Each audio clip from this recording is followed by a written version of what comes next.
Ladies and gents, boys and girls, what's going on? Wednesday, October the 26th, 2022. Hope you're all doing well. Chris Phillips here of the Daily Crow of the Spurs Up Show. Officially, we are live here on this hump day.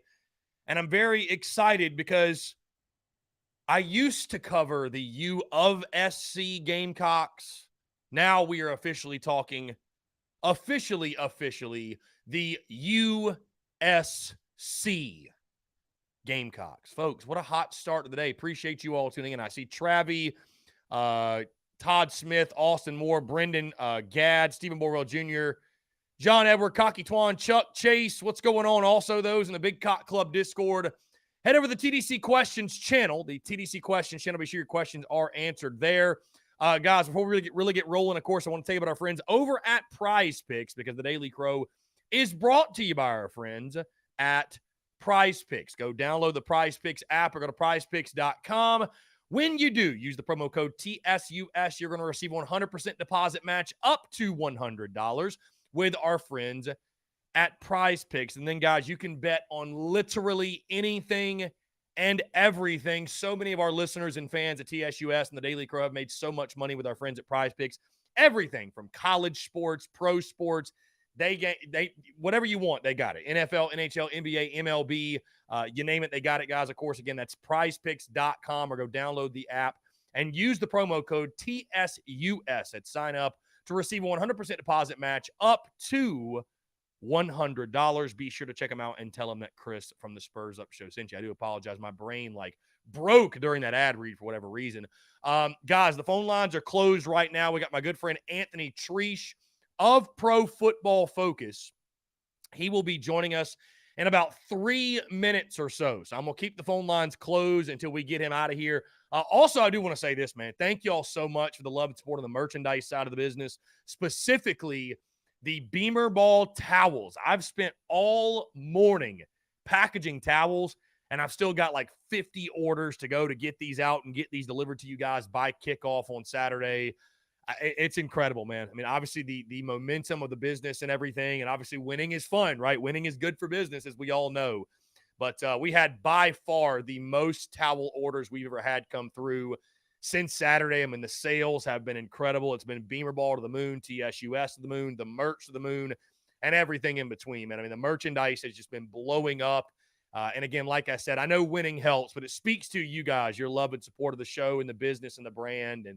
And yeah, like I said, the result we saw on Saturday certainly has helped out the cause, but it's just been incredible, man. I mean, the amount of orders has been crazy. You know, we've kept up a very consistent, solid, steady flow all throughout the season. But guys, I mean, literally, we've had over 100 orders come in since Saturday. I mean, it's been absolutely crazy. We've had some people order 15, 20 towels at a time. So I just want to say thank you all so much, man. For those who have ordered towels or ordered merchandise, we've sold a ton of merchandise, like I said, since Saturday. And I really haven't dove into numbers unless you're in the Big Cock Club Discord. I promise you guys, though, I will let you all know exactly how much your support has impacted this business at end of year when we sort of do our end of year roundup. I will let you guys know exactly what those numbers are and just really give you an idea of just how successful things have been. And again, it all comes back to you guys. I love to celebrate these successes with you all. And the merchandise side, you know, I tell people all the time when they ask me about the business that over the last year and a half, we'll say 2 years now almost, that has been the biggest game changer in regards to business. And, you know, it's just really a testament to the support system we built here and the fan base and the following. And can't say thank you enough. Again, guys, appreciate you all tuning in. We got a lot to discuss, a lot to get into. I see your questions obviously rolling in. We will be taking your questions, your comments, your calls as we sit here on this Wednesday of Missouri week. But first, of course, guys, as always, he joins us every single hump day to help us break down the game that was, to look ahead of the game upcoming this weekend. Who better than Anthony Treesh of Pro Football Focus to help us crunch the numbers? Anthony, appreciate you taking the time, man. What's going on? Yeah, well, bear with me. I am battling a little bit with some season allergies, so I sound a little off, but I'm ready to rock, man. I'm excited to talk some Gamecocks football after a big weekend. Indeed. Hey, it's like you said, man, 'tis the season. Also, by the way, Anthony, I want to shout you out because I was thinking of you this morning. when I was picking out my hat for the show today. I was like, which hat will most impress our good friend Anthony Tree? So I went with the vintage throwback lid. So I hope I still have your approval here on this 100%. Those are my favorite. I love this style. Even got the green bill, man. That's how you know it's a real throwback. That's how you know that predates me. So, I mean, yeah. I'm a big fan of it. Big fan of it. Yeah, for sure. Well, Anthony, let's go ahead and dive into it, man. Obviously, good vibes all around for South Carolina. I've been joking with people that I've been able to take the cigar out of my mouth just long enough to be able to do the segments this week, and why not? You know, a fantastic day, a fantastic night, I should say, at Williams-Brice Stadium. Gamecocks get the big 30-24 win, and it's so funny, Anthony. I feel like we sat here a week ago talking about special teams and Beamer ball. You know, you wonder how long you can rely on those things. And we thought maybe going in this A&M game, right, there were obviously reasons to feel really good, but it's just one of those things you never know, right? Well, we didn't have to wait long. First play of the game, South Carolina takes it back, 100-yard kickoff return by Xavier Legette. How impressed were you, and how impressed are you that yet again, week after week after week, it's almost becoming one of those things where you can depend on South Carolina making a big special teams play? I mean, it was shocking. I mean, just the fact that he was able to stay upright throughout that entire thing and take it to the house. I mean, it was a dream start for South Carolina. And again, it goes into a lot of things. And, you know, I mentioned last week about how, I think it was last week, talking about, you know, special teams factor. And a lot of it is coaching, I think, more than anything. Player talent goes into it, but coaching. But I think we saw right there player talent kind of shine and carry the way there, because I mean, he should have been on the ground 3 or 4 different times there. So, I mean, it was pretty remarkable. I kind of had the same reaction like everybody else. I saw a quote from Seven, I think he put out there, just his feeling on it. I mean, it was kind of the same way. It was just, I mean, this is everything they kind of needed. And a few plays later, it just kept going. And, it's not just a fact of luck. It's a, fact of skill and talent. So, I mean, again, that's something that you want to see down there in South Carolina. And it's just speaks volumes about the way the program's kind of shifting. Now let's move into 7, Anthony. Obviously, every single week, I always value getting your insight on Spencer Rattler. And you look at the numbers, 12 of 25, 168 yards, no touchdowns, no picks, though, took care of the football, 55.4 QBR. Am I crazy, though, for feeling much more optimistic watching his performance Saturday night and moving throughout the rest of the season? Because I feel like he was really close. If not for a couple of drops, I think it's a much different narrative coming in this week. Had a couple of those deep balls again dropped. The one by Jalen Brooks is the one that stands out. What did you see from Spencer Rattler? Again, I feel like there were a couple of plays on Saturday night where you really look, that was as comfortable as I thought he's looked all season long. And there were a couple of throws he made, Anthony, where I looked at it and said, this is why you wanted him so badly. He put the ball in a position that I feel like only a handful of guys in college football can do so. What did you take away from his performance? And am I crazy for feeling like maybe his breakout performance this season is just around the corner after some encouraging signs we saw against A&M? Yeah, so I couldn't watch this game live after those first few series. And, after going back, I saw the box score and I was like, man, didn't probably have his best day. And then I went back and watched and I said, nope, this was by far the best performance of the season. It just the box score doesn't show that. And you look at the PFF grades and it reflects that. He had his highest PFF grade of the season. That's why you should never scout the box score. Go back and watch, look at the advanced stuff, and you'll see he played pretty damn good football. And I thought that was probably the game where, we kept talking about, he needs to play his own game, right? Let him play his own game. Don't force him to play something he doesn't want to play. And he played his own game, I thought. He did have, 2 incredible throws that fell incomplete. The one at the end of the first half, I mean, that would have been kind of the nail in the coffin. I think probably would have made this thing a little bit more lopsided. I mean, a hell of a throw. Just some of the stuff that he was able to do, kind of outside of the structure of the offense. He had a couple of huge throws that were kind of like, okay, this is the Rattler that we know, right? This is the Rattler that we came accustomed to when he was at Oklahoma, and you kind of saw a little bit in this game. So I mean, it's something to be encouraged about, right? I mean, just because, I thought the Kentucky game was a big, big opportunity for him. And, as we talked about, it really wasn't so much him. This game was kind of like, okay, you need to show something right now, right? And he did show it. And there's reason to believe, over the next few games, which, I mean, you could say are probably some of the biggest games that, Shane Beamer could have this early on.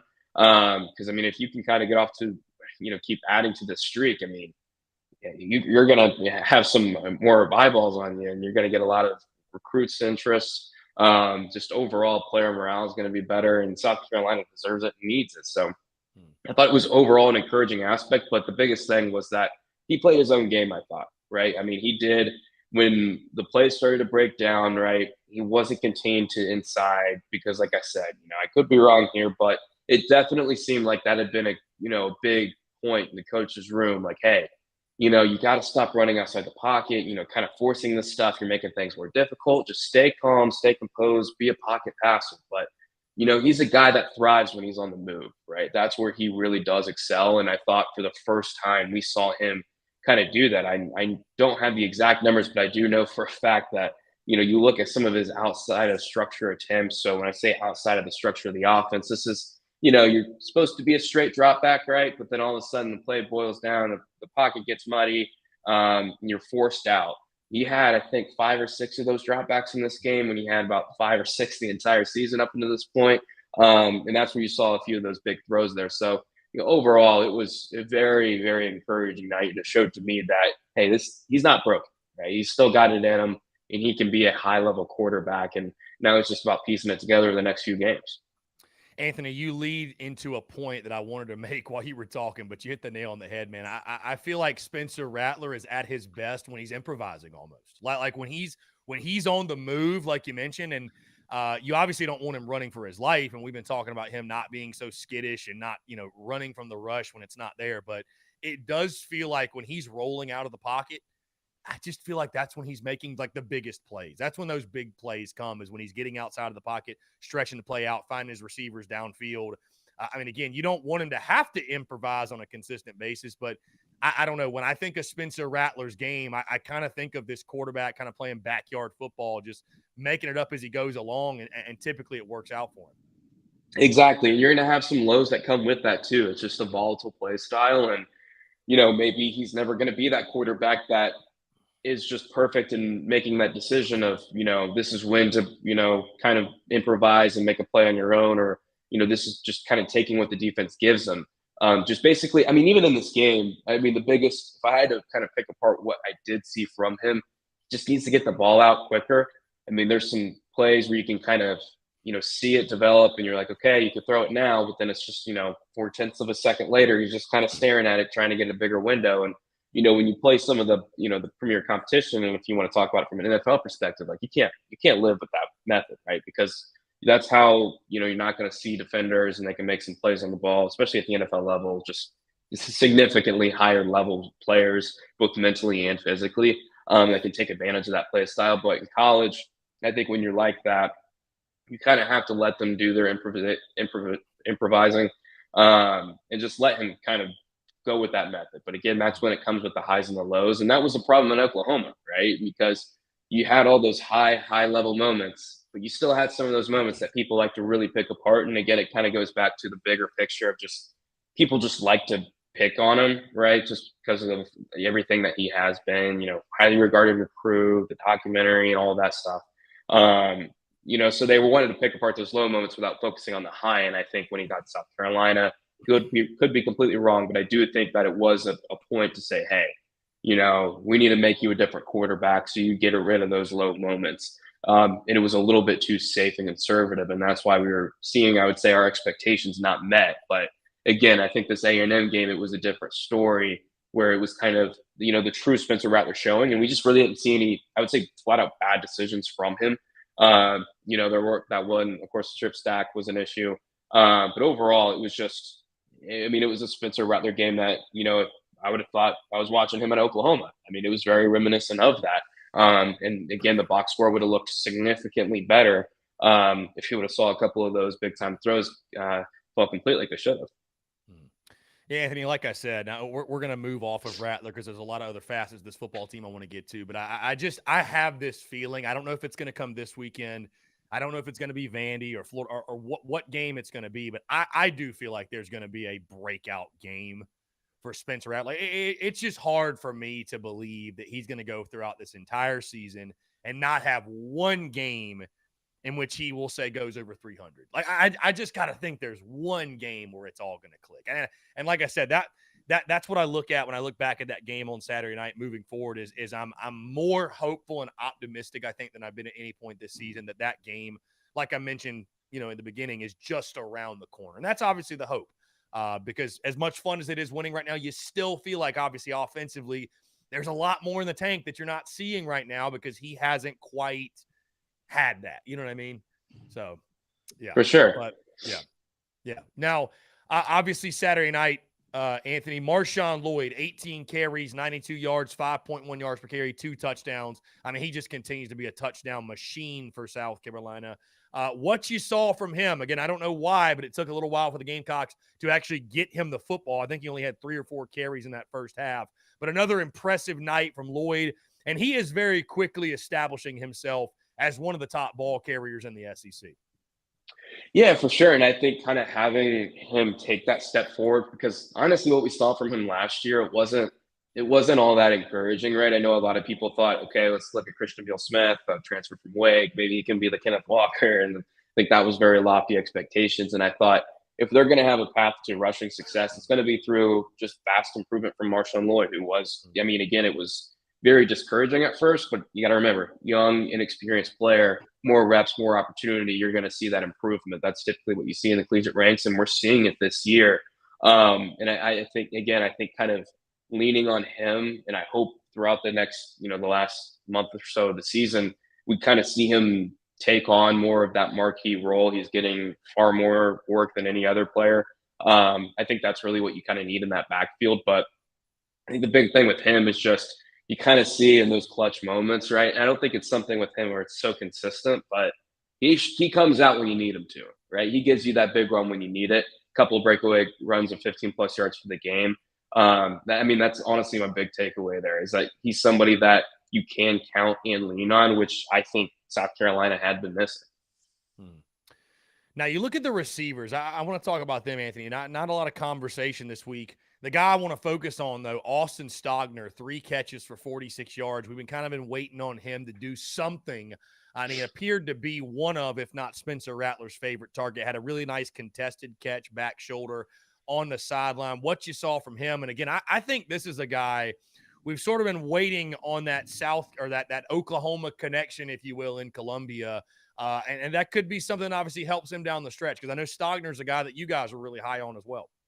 Yeah, he was a player where, we came into the season, we're like, look, if he can kind of get back to form, he's going to be one of the best. But can he? That was a big if just because of what he kind of battled there with the injury, the staph infection. Ever since then, he just really hadn't been himself that we saw kind of back in 2020 before that injury occurred. But I think we're starting to kind of see that come to light a little bit. And I think being in an offense too, which that was my biggest takeaway from the receiving unit as a whole, is that, entering the year, I looked at this group and we talked about is that, there may not be that number one guy. With Juice Wells, I thought would be that number one guy, and I think he is. But, I thought this was more of a well-rounded group that was very complimentary of each other. And I think we saw that in this game, just with the, overall share. But this was the one where we saw, okay, Austin Stogner looked a little bit like his old form there, like you said, with that nice contested catch. But overall, I think this is something, really for the offense as a whole, this was a performance where it's like, okay, I don't know if it wasn't perfect, but you at least saw a little bit of something from everyone to be encouraged about, okay, maybe they're on the right track to piecing this together for, the biggest game of the year at the end of the season, right? So I think that's kind of the big takeaway there. We at least saw something. We saw some flashes of Austin Stogner that we saw when he was back in Norman that we hadn't seen previously. So that's overall something to be encouraged about. Anthony, let's move to the defensive side of the football because I really thought the Gamecocks defense were the unsung heroes in that game. While the offense was sort of sputtering and figuring themselves out and getting in gear, that defense really stood tall, especially I think back to the third quarter, but all throughout that football game. But it's like you mentioned earlier, you can't just judge a game and the performances off the box score because you would look, they generated no sacks. They obviously weren't in the backfield. 9 quarterback hurries, and they were hitting Haynes King all night long. Just talk about that South Carolina defense and specifically what the numbers say about the Gamecocks and their pressures on Saturday night. Yeah, and taking advantage of the quarterback's mistakes, right? Because that was something we talked about. Texas A&M, they just don't have a quarterback, and Haynes King made some pivotal mistakes early on, and just the offense overall made some pivotal mistakes, and South Carolina capitalized on it, right?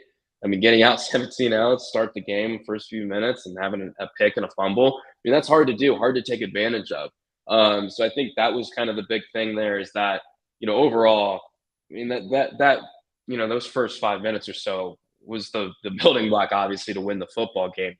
But like you talked about it, the pressures and I can pull up the exact number for overall for the game, but I mean, that was a big takeaway. You never want to look at the sacks overall. They had 33 pressures as a whole for the game, which is extraordinarily high. Pressure speaks more volumes, I think, because it kind of looks at it as okay, especially in college. And I can't remember if we talked about this. I've talked about this a few times. It's probably like something I'm most passionate about is just like how important the pass rush is in college football. It's far more valuable than it is at the NFL level. Whereas I think probably having a more sturdy back end is more important. But in college, especially at the Power Five level, having that impactful pass rush is key because these are young quarterbacks, right? None of these quarterbacks could step foot. I don't care if you're playing Ohio State or Bama, even. None of these quarterbacks can step foot on an NFL field and hold their own week one. All of these quarterbacks have some types of issue, especially Texas A&M. If things kind of start to break down, they make some pretty big mistakes there, right? And if they're not in rhythm, that's when panic starts to occur there. So getting to the quarterback is key there. And so while you see a goose egg in the sack column, you see 33 pressures. I mean, this was a team effort. This was collective, right? I mean, it speaks volumes. And that goes hand in hand, too, when you look at the defensive backs, too. Because I think a lot of people, you look at Cam Smith, you look at Darius Rush, they both had great games. I mean, obviously Cam Smith, a couple penalties there, but overall, they collectively allowed just 5 receiving yards outside of the penalties, which is, I mean, that's what you want from your corners, right? Especially Darius Rush. I mean, made PFF Team of the Week. He was definitely one of the best defensive players overall of all of Week 8, regardless of position there. So, I mean, it was definitely a collective effort. And I think you look at the pass rush, and then again, 33 pressures. That says a lot there. So I would rather have 33 pressures, no sacks, than 2 sacks and 4 pressures, right? I mean, I think that's probably the big takeaway there. Anthony, let's stick with Darius Rush because you guys actually tweeted this from the PFF College account. Again, that's at PFF_college. You guys be sure to go follow that. Darius Rush in coverage against Texas A&M, 39 coverage snaps, 5 yards allowed, 1 interception, 1 pass breakup, and an 86.4 coverage grade. Cam Smith in that secondary, he gets most of the love and the hype and the hoopla. But Darius Rush, what a night from him against Texas A&M. Again, just talk about his big game against the Aggies. Yeah, and I think, even after last year when Cam Smith, like a year ago, people still didn't know who Cam Smith was, even though he was performing at an extraordinarily high level. And I think over the offseason, obviously his hype built, but I mean, Darius Rush was kind of kicked to the curb there. He still was pretty good last year for the Gamecocks, and a lot of people just didn't even consider him. And then really, I think we talked about it, maybe the first couple of times I was on here in the offseason, but I mean, this was definitely one of the better cornerback duos in the SEC and really in college football coming into the season. People just didn't know who Darius Rush, was. And he's been playing good so far this season. And I think this game, people now know who Darius Rush is, right? He's the guy that took advantage of Texas A&M, right? He was a key reason there, obviously. 5 yards allowed, like you said, a pick. I would say definitely probably I wouldn't even say maybe. I think it was the best game of his career, just overall what he's seen. I mean, again, the pick came in clutch. So I think overall, this quarterback duo finally is, I think, getting a little bit more love than they should. And I think you look over the next few weeks, I mean, there's no premier quarterback I think they're really facing. And I think there's reason to be encouraged and excited about maybe these guys can start to make some more, plays there where they're entering that big game against your guys' rival there in Clemson with a little bit of confidence and, some national recognition that they long deserve. So, overall, I mean, it was definitely the best performance I think we've ever seen from him at South Carolina. Anthony, let's look ahead to this weekend because it's interesting. As you win, they all get bigger, right? I talked about inflection point, most important game. I actually labeled this game against Mizzou in the preseason as the most important game of this season. Now, I didn't think you'd be coming off a win over Texas A&M, but either way, Anthony, I still really look at it that way now, maybe just for some different reasons in regards to, you don't want to squander momentum. You've won 4 in a row for the first time since 2013. And this is just a trend and a series you need to reverse, right? You've lost 3 in a row to Missouri, and I think all Gamecock fans agree that if you're going to take that next step as a program and really continue to elevate under Shane Beamer, you need to beat the obviously Vandy's, but the Kentuckys and the Mizzous of the world, right? If you're going to move up that SEC East hierarchy, you lost 3 straight to the Tigers. The spread came out, Missouri just a 5-point underdog. That has since moved. Missouri now, I think, is either 4.5 or 4, depending on which books you look at. I'll ask you this because I know PFF, you guys do your own things with the spreads and just what the numbers say. Did Vegas get it right? Are they overvaluing Mizzou? Are they undervaluing the Gamecocks? How do you look at this game from the gambling sense? Yeah, I saw the initial spread and I didn't know what it was beforehand, but I saw it and I was like, I mean, this kind of feels right a little bit. It kind of seems like, maybe this is a little bit of a trap game in a certain way. Look, Mizzou's tough, right? I mean, offensively, they have some pieces to be excited about long term, but right now, I mean, they're missing at the quarterback position, right? It's still the most important position on the field, and that's why Texas A&M was the Texas A&M we saw on Saturday night. I think you look at Mizzou, that's just pretty much what they're lacking, right? Again, a lot of young, talented wide receivers, but they don't have that guy to take advantage of them. But defensively, man, I mean, those guys play with some fire, right? I mean, they're physical. They're probably one of the more physical units I've seen in college football this year. I mean, look what they did to Georgia, right? They made them look normal. Nobody's really done that over the last couple of seasons, other than Bama in the SEC title game. So, I mean, overall, I think there's plenty of reason to believe that this could be closer than I think a lot of people just like. Look, Mizzou's not great, right? They're near the bottom of the SEC. South Carolina's 5-2. They're riding high. It should be an easy game for South Carolina, but I wouldn't overlook them because of that defense. And I think you look at that defense with South Carolina's offense, and it's like, okay, we saw something from 7 this past weekend. We need to see that again and then some because they're going to be getting after the quarterback because that front 7, they're not going to slow down, right? And I think with the way they do play, I mean, I wouldn't be surprised if they do bring consistent pressure, consistently bringing 5 or 6 guys, even mugging the off-ball linebackers in the A gaps, right? Putting a little bit of pressure on them and saying, hey, if you want to, beat us outside the pocket, go ahead. That's what we're gonna make you do, which I think can be dangerous. But I think that's a bet they're willing to make, just given what he's shown on tape over the course of the season, where sometimes he isn't. Sometimes he's taken 10-step dropbacks and when he shouldn't be, right? Just kind of trying to stay contained and stay calm, right? And so I think that's probably the way they're going to play. And that's where we're going to have to see, okay, Spencer, play your game. Do what you did last week a little bit. We need to see that a little bit more this week. So, again, I think there's plenty of reason to not overlook Missouri. Honestly, you look over the next 3 games, it's probably their toughest one. And I saw that clip of you put out, one of the most important games of the season. That's a hell of a call. It feels like every single week we're saying this is the most important game. We're looking at Arkansas, we're looking at Georgia, Kentucky, A&M, like all of those were very important games. But I guess, you got to keep this going, right? Because if you get another win here, I mean, this, again, you're talking about I think a program changing next 3 weeks here. And really career changing for some of these players involved at South Carolina. So again, I think I have no concerns if I'm South Carolina, their defense against Mizzou's offense. I don't have much concern there.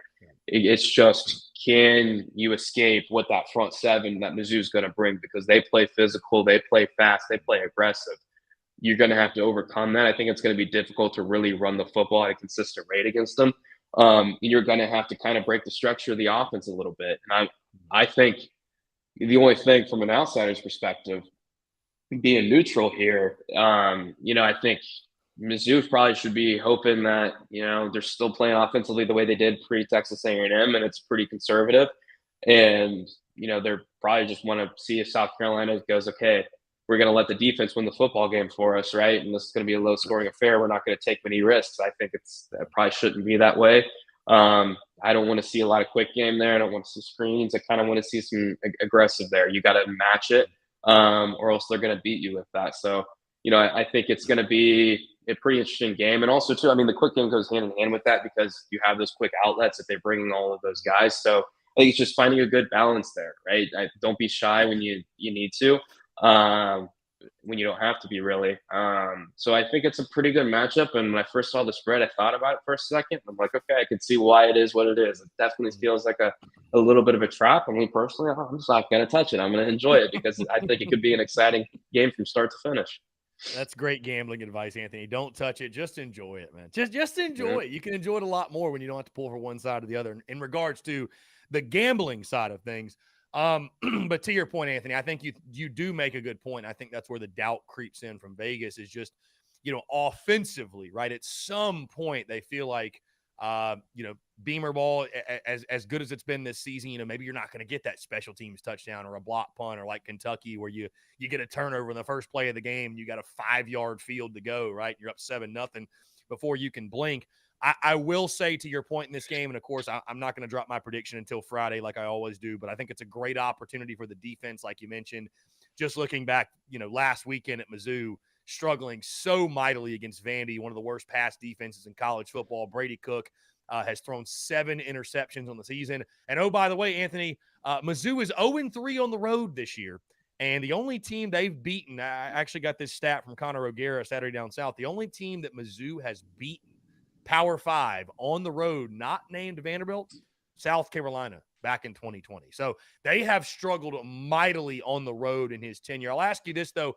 How do you see this one playing out? Again, it's a huge opportunity. Gamecocks are favored. You've labeled it a trap game. I think it should be looked at as a bit of a toss-up game. I mean, you have to look at it that way until the Gamecocks get back to, in my opinion, beating Mizzou. Heck, you look at this game last year. I don't exactly remember what the spread was, but it was a game, certainly you were coming off the big win over Florida, right? At home, everybody was expecting you to win.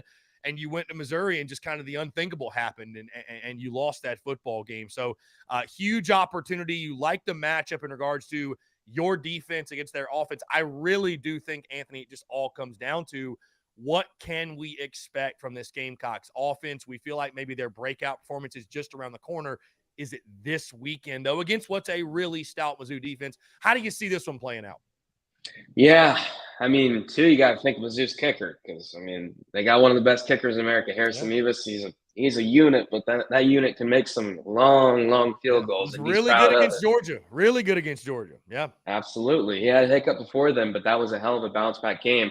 I think from a prediction, I'll go South Carolina 20, and then Mizzou 17. I think that's probably the way it's going to play out. I think it's going to be a little low scoring. And again, I think it's going to have to be you're going to have to get a big play offensively because you can't count on those special teams to kind of save you out there. So I think that's probably the way it's going to play.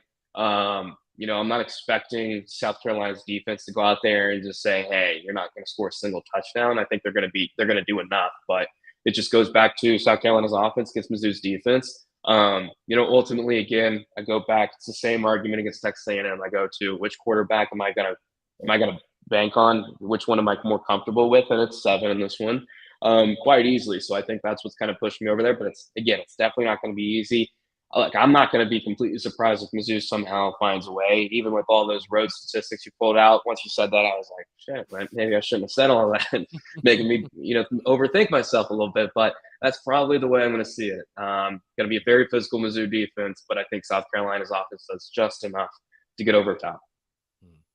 And it's crazy, Anthony. You look at this series, these games, for whatever reason, they feel like they always seem to be close, and it always feels like there's something weird that happens, something wacky. So we'll see if that's the case yet again Saturday. Should be a good one, though, as the Gamecocks, hey, look to punch their ticket to bowl eligibility. Who thought we'd be saying that at this point? Punching bowl eligibility before we even get to November sounds pretty good to me, and I think the rest of Gamecock Nation as well. Anthony Treesh of Pro Football Focus joins us every Wednesday. Anthony, appreciate you taking the time, my friend. Always a pleasure. We'll do it again next week.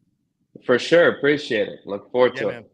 Sounds good. Appreciate you. Yeah, great stuff from Anthony Treesh, Pro Football Focus at PFF_college. Again, those guys do a fantastic job. Be sure to check out Anthony's work. Go follow them. Guys, phone lines are now open. 843-790-3377. I see my good friend Kelsey Quarles is in the chat. Kelsey says, "Go damn Cox, proud of my boys. Kelsey, appreciate you, man. Your insight is always valued. I appreciate you writing that. Kelsey Quarles approves. I'm sure Kelsey also approves of the pass rush he saw against Texas A&M and the relentless effort by Jimmy Lindsey's boys on Saturday night. Again, guys, I want to hear from you. We'll take your questions for the next 10 minutes or so, and then we'll jump into our first break. Let's see. We do have some commentary in the TDC Questions channel as well. Austin Moore says he's worried about the game. Got that feeling. Zach Attack, I feel confident going in this game, same as last week's. Undefeated when Rebecca calls in once a week. Undefeated when I wear the shirt I got this year, and undefeated with games that are not noon games. Indeed. Hey, there's a lot of positive things going our way. There's a lot of positive things going our way. So let's jump to the phone lines here. Hunter, what's up, man? How are you? I'm doing good. What about you? I'm doing well, man. Appreciate you asking. What's going on? Yeah, so I got two questions for you. So what do you think should be worn for the jerseys this weekend? And the last question is it going to be a sellout game this week? I would be very surprised if it's not a sellout. 4 o'clock kick, chance to punch your ticket to bowlability, SEC game, homecoming. I would fully expect it to be a sellout. I'm sure they'll announce that either tomorrow or Friday, but I've got to think it's going to be a sellout. Like I said, I'd just be totally shocked if it's not. And you've won 4 in a row, by the way. Yeah. The jerseys. That's true, yeah.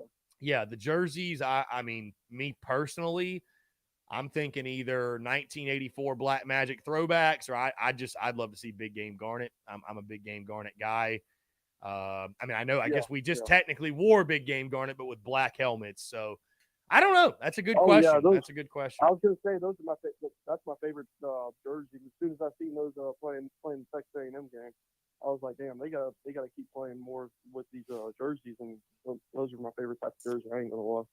Yeah. So we'll see. I have no idea. They keep the jerseys these days, man, buckled down like Fort Knox, bro. I never have any clue anymore what we're wearing until the day of. So I don't know. We went from battle armor and making a huge deal of it to we're not even getting leaks anymore. So I don't know. It is what it is, but. I don't know. I mean, part of me feels like we should do like a blackout, but I don't know. I don't know how we played with a blackout, and I don't know when the last time we've done it. I don't know, man. I just want to go win the ball game. That's it. So I don't know. I don't know. Maybe we do wear black. I wasn't trying to ask you. I wasn't trying to ask you stupid questions or nothing. But no. I mean, who knows? I don't know. Yeah. But I appreciate it, man. That's all I need, sir. Hunter, I appreciate it, man. Thanks so much for the call. Yep. Great stuff. I think that if we did a blackout and then lost this game, Gamecock Nation would never forgive those who made that decision. We'll put it that way. Bloody Knuckle says, what happened to the tail feather helmet and the all gray uniform? Hopefully the tail feather helmet has burned into oblivion. I'm not a fan. I'm not going to continue to go in either. I'm just not a fan. Again, guys, I do want to hear from you, taking your questions. Hunter Johnson says, apparently Satterfield said, quote, and I'm assuming this is a real quote, if it were up to me, Jaheim would get the ball 20 times a game. Who's it up to? I tell you what, it's so funny with Satterfield in these Wednesday pressers. Like, there's not a thing he can say that we won't just pick apart, and we won't pick apart. You know what I mean? It's just, because when the offense isn't working, it's like, let's see. It's crazy. I got people DMing me, where's the tailgate? And it's like, it's literally pinned to the top of our profile, bro. It's same place every week, folks. Spot 78. TSUS tailgate, spot 78. That is where we will be. And then some of y'all on a weekly basis, same questions. Uni prediction. Travis Young says, where is Dak Joyner? How many times are we going to go through that? Are we going to go through the Dak Joyner thing on a weekly basis? Dak Joyner's fighting for reps like a lot of other players. Like, To ask where is Dak Joyner, it's like asking where is Amarian Brown? Where is Landon Sampson? Right? They're just not getting the snaps. They're not. I actually did, by the way, saw Dak Joyner on offense Saturday night. Now he was blocking, but he was out there. So Dak Joyner's out there. He's just not getting targeted. And he's just fighting for reps and fighting for the football. And so, yeah. Craig Phillips says you have to pick which one you going with. Tail feather helmet or Chick-fil-A helmet? Oh, man. If I have to pick one, the script or the tail feather? That's a Craig. That's a question. I will say this. I don't know. I'd probably go tail feather. Here's the reason why. Florida's already got the script thing. At least the tail feather helmet is unique. At least that's unique. The script literally looks like we're copying Florida. So, and the script is a Muschamp thing. I agree, Eric. Yeah. I'd go tail feather, personally. I would go tail feather. I'm not really a fan of either. I love the Block C. So, yeah. Jeff Gullett says he's going to be graduated for 2 years, and people are still going to be asking, when is Dak going to play quarterback? Yeah. It's going to be like that running joke. That's literally what it's going to be. It's going to be the running joke like 5 years from now when Dak Joyner's on the roster. It's like, well, why don't we just put Dak in? It's like, dude, he graduated 4 years ago. It's like, oh, okay. Okay, never mind. Let's see.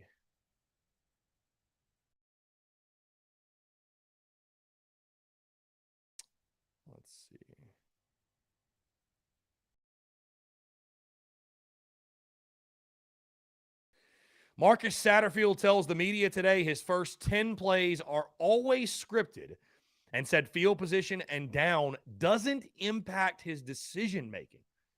I think this is Brad Crawford saying this, thinks first and goal at the 5 should be an automatic Marshawn Lloyd carry regardless of what your papers tell you to call. Hey, that's a very good point. That is a very good point indeed. Let's see.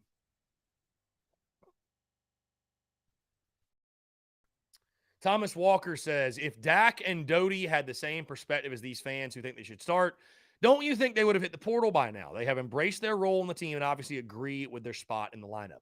Thomas, I think Luke Doty is TBD. I think if Spencer Rattler returns next year, I think we'll find out then. Because I think Luke Doty's a Gamecock through and through, but I got to think the kid wants to play. I don't know. I could be wrong.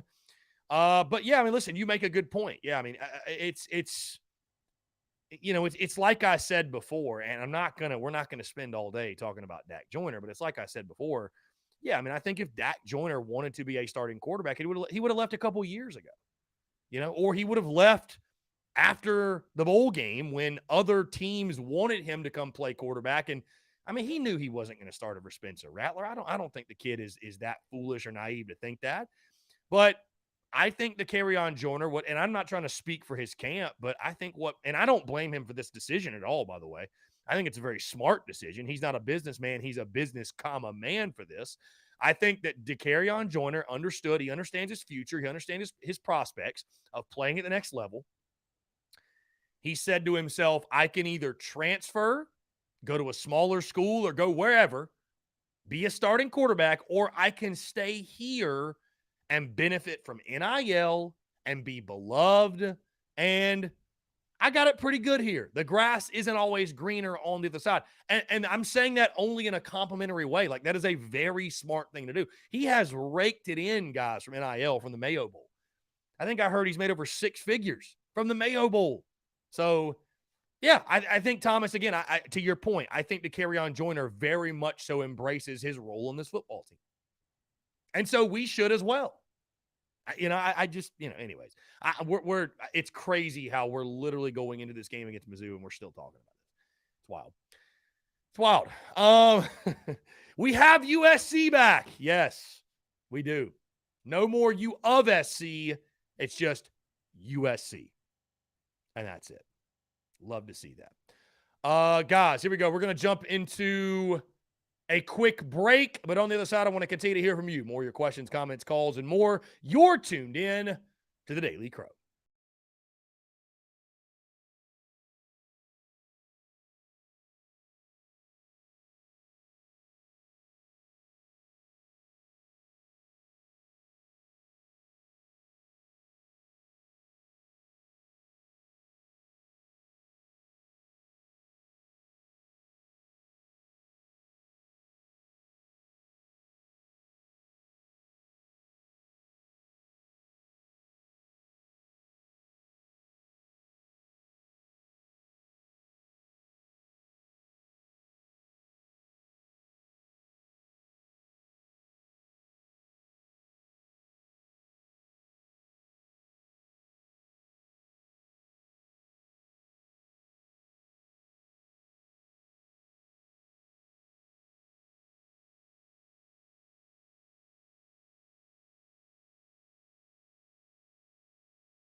All right, guys, we're back. Taking your questions, comments, calls. 843-790-3377.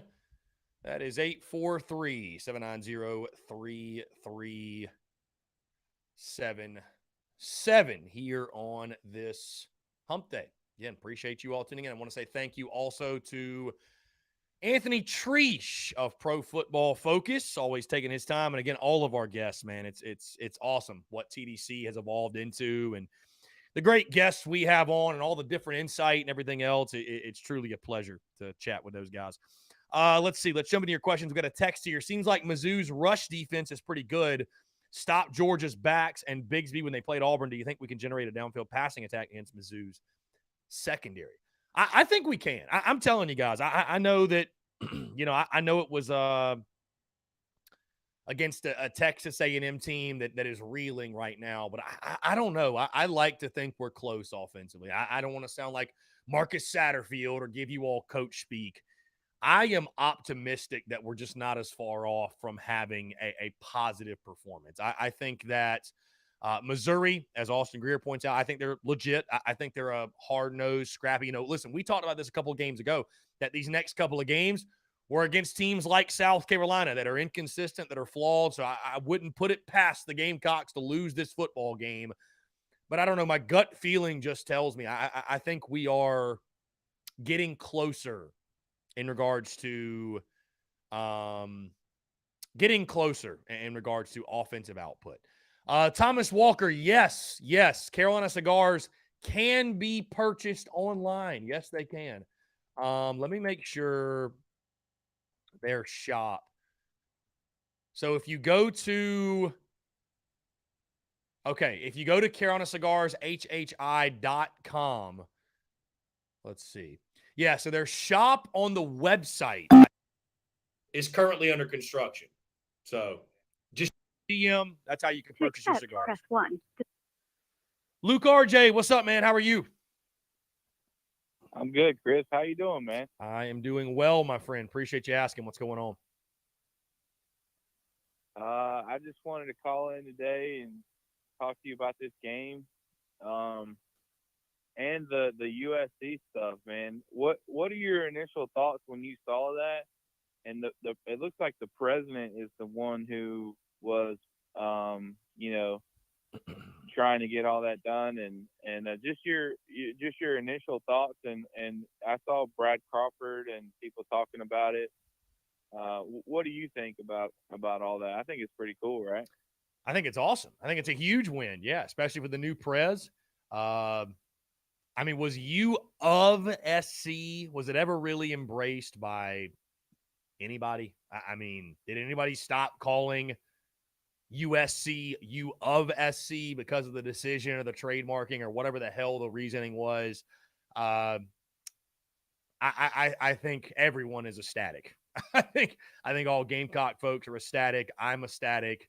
It's USC. I understand Southern Cal, and I understand what national folks think when they hear USC. A lot of them do think Southern Cal, but on the East Coast, in this area, which is all we're concerned about, USC is South Carolina. So, no, I think it's a huge victory, man, for all those that love the garnet and black, and obviously the new Prez getting it done, and all those, all those associated, all those parties that made it happen. Kudos to them, man. Hey, that alone deserves a stogie, right? We need the USC stogie, and we'll smoke the U of SC pack to celebrate. So, exactly. That's awesome, man. Yeah. I felt the same way, man. It's really cool. And, it's just,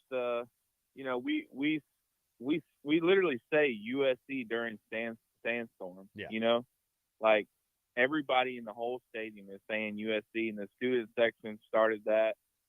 And so it just dude, right, one of our in-game chants is dun dun dun dun USC. Like, it's not U of SC, so it's USC, man. It always has been. Right. It always will be. Exactly. I didn't think about that, dude. That's one of our biggest chants or whatever. Yeah, that's true. So talking about Missouri, it seems pretty even on offense. and statistically, you know, and but Missouri has a good defense and South Carolina has a good defense. So, you know, I just wanted to get your take about, you know, just on the offensive side of the ball, like, where's the edge? Do we have the edge? Does Missouri have the edge? You know, and then can we get those big plays, turnovers or false starts and stuff like that from the crowd? And you know, just your thoughts on the offense, like who has the edge? Yeah, I guess. well, you mentioned too. I think playing at home obviously is a major edge in this football game. You look at them defensively. I mean, they've been really good. You know, just giving up 3.8 yards per carry, 127 yards per game, 198 yards per game through the air. They've only given up 6 passing touchdowns, right? And they only have 6 themselves.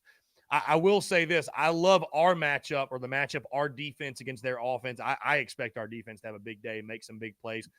Can you get the big special teams, defensive plays, scores, if you will? That'll be key. I mean, I think you look at, you know, I think you like your odds given the football to Marshawn Lloyd, but I think you will have to stretch the field. I think you will have to go down the field, expose them a little bit in that secondary. You're going to need your players to make plays, man, bottom line. And Spencer Rattler's going to have a solid game, win the turnover battle. Again, you look at what they did against Georgia. I think that's the big one that stands out, right? You look at what they did against the Dogs and slowing down the rushing attack. So you might have to lean on that passing game. Again, like I mentioned, I sit here right now, for whatever reason, I just leave that A&M game feeling encouraged. I know how we feel about Satterfield. I'm not even going to go there, but I saw some things that I feel like we're close to kind of breaking out, if you will. And I don't want to sound like I said earlier, the coach speak type deal. But I saw some encouraging signs.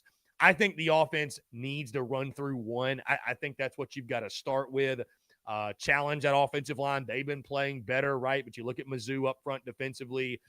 They've got some big-time players up there. So I think you lean on Marshawn Lloyd yet again, man. I think you do. I think you stay one of our favorite or least favorite slogans, stingy in the run game. I think there's no way, in my opinion, you can get to halftime and Marshawn Lloyd have 3 touches or 4 touches. You know, and that whole mantra that Shane Beamer talked about, yeah, you know, they're going to the second half. We just told Sat to get the ball to our playmakers. That needs to be the mantra from the start, you know. Lloyd, Bell, Wells, Stogg, Christian Beal-Smith, Juju, you know, get these guys involved. And you know, talking to Anthony Treese earlier, you know, get Spencer Rattler out of the pocket. Let him improvise. That's when he's been at his best this season. So, you know, it is a fairly even matchup, you know, Luke RJ, to be honest with you. It's fairly even. And, you know, I'll even be honest, a couple weeks ago, I might have given, you know, Mizzou the nod, especially because I wasn't nearly as confident in our offensive line as I am now. You know, I think the offensive line has made major strides and should be able to give you somewhat of a push even against a really good Mizzou front. But that will be interesting to see just how much of a push can we get. And if we have to throw the football, if we can't just lean on Marshawn, will we still be able to make those plays? But I think you got to get him going. I find it hard to believe this offense will have much success if Marshawn Lloyd isn't involved in a big way. So, I mean, it's going to be a challenge for sure. And you know, I think that, you know, until we see the offense click on all cylinders and have their breakout game, I think you're going to have to say, hey, for the Gamecocks to win this football game, you're going to need a big play from your defense. You're going to need a big play from your special teams. And that's how they've been winning games. And we'll see if they can keep that mojo going. But, you know, on your home field, you feel like that gives you a major edge as well. And we'll see. This might be the game again where, you know, those big plays don't come in the facets of defense and special teams. Your offense might have to step up. The question is, will they be able to do it? Yeah, exactly. So, you know, last week we got that big interception from Darius Rush, and we're on the 5-yard line, and we throw it 3 times in a row instead of, like, you know, just punching it in. You know, it things, you know, you really scratch your head with watching the offense sometimes. You know, it didn't seem like that was the best time to be passing 3 times in a row. Punch it in. Yeah, you know. yeah, but man, no feel. It just feels like no feel, man. It's just no feel. I will say this too, and I think I said this on the podcast, and I might have said it to somebody else, but if I'm Darius Rush, I'm having a conversation with my teammates because there's absolutely no reason why he didn't score there. I mean, guy had a convoy out in front of him, and for whatever reason, we couldn't throw him a block. Either way, it's neither here nor there, but should have been a pick six. But yeah, man, you're first and goal for the 5. You should score, and to throw 3 straight passes, just no situational awareness. I mean, no feel whatsoever. So. Yeah, and it seemed like Darius Rush ran in front of his blockers. I mean, you're right. He had like 4 or 5 guys out there, and there was only like 1 or 2 players. But I like that thing that you shared on Twitter about at Tin Roof. You were talking about Missouri, man. Like, we cannot lose this game after beating, Kentucky and Texas A&M, and we haven't beaten Missouri in 3 games or 3 seasons. And we just, you talked about it all season about how important it is to not slip up on this game, and keep it going. And we got to be ready. We don't have extra time to prepare like 5 weeks out, but right. I mean, it's important. It's important that we just get the win somehow. Yeah, I mean, I'll say this too. I'll say this when I labeled the game as the most important. I was not assuming a victory over Texas A&M. I thought you would be, 4-3 at this point. So you're actually playing with a little bit of house money, but it's just, if you lose, let's play the hypothetical game, right? Like if you lose this game, hey, you're still going to go to a bowl game. You're going to a bowl game this season. That's a given. You're going to hit at minimum 6 wins this season. Even if you go 7-5, though, I just feel like I'm not going to sit there and say, oh my God, the season was a failure because you didn't beat Missouri. But man, it'll be a black mark on the year, won't it? I mean, it'll sting, man. It will. And we talk about streaks and, listen, I dislike Florida. I'd love to beat Florida again. That'd be great. But I'd rather beat Missouri than beat Florida, because having a 3-game losing streak, and if you lost, having a 4-game losing streak to Mizzou, it just can't happen. It just can't happen. Right. You know what I mean? So for a program that is trying to elevate itself and move up that SEC East hierarchy, right? You've already beaten Kentucky. Now you got Mizzou. Then you got Vandy next. Those are teams you need to be ahead of, right? So, and especially you got them on your home field. And you've won 4 in a row. You've got all the momentum. There's no excuse. Yeah, keep it going. Absolutely. And we broke the streak versus Kentucky. We broke the streak versus Texas A&M. We gotta break another one and keep it going. It's so important. But the last thing I wanted to ask you about it: are you still putting out the basketball content? Because we're getting close.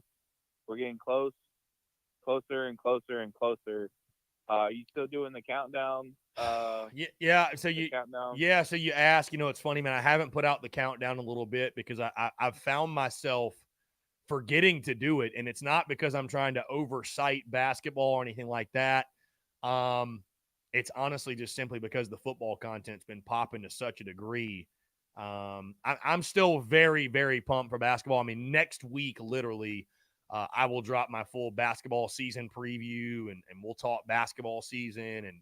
And I mean, it literally gets going next week. Tonight, by the way, at CLA is Garnet and Black Madness. So it gets going next week with the exhibitions and the scrimmages. But I am sorry to say that I have not done. See, the football countdown is easier because it's during the summer and there's literally nothing else going on. Right now, it's maybe when we get to, I guess we're probably at less than 10 days. I think we're like at a week.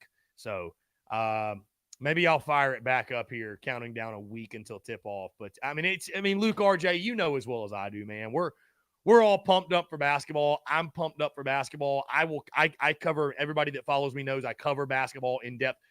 But football is what moves the needle, man. I mean, that's what people want to see. People want to see football. Dude, I literally was posting those countdown videos, and I had people commenting, why are you posting this? It's football season. People literally saying that. And hey, look and listen, Yeah. the numbers reflect it too. There are some people, and God bless them, I appreciate them. There's some people that only tune in for football season. The rest of the year, they're tuned out, which is fine. I mean, I don't, it doesn't bother me, but, you know, it's football moves the needle, man. It just, you know, is what it is. So I got you. I understand all that.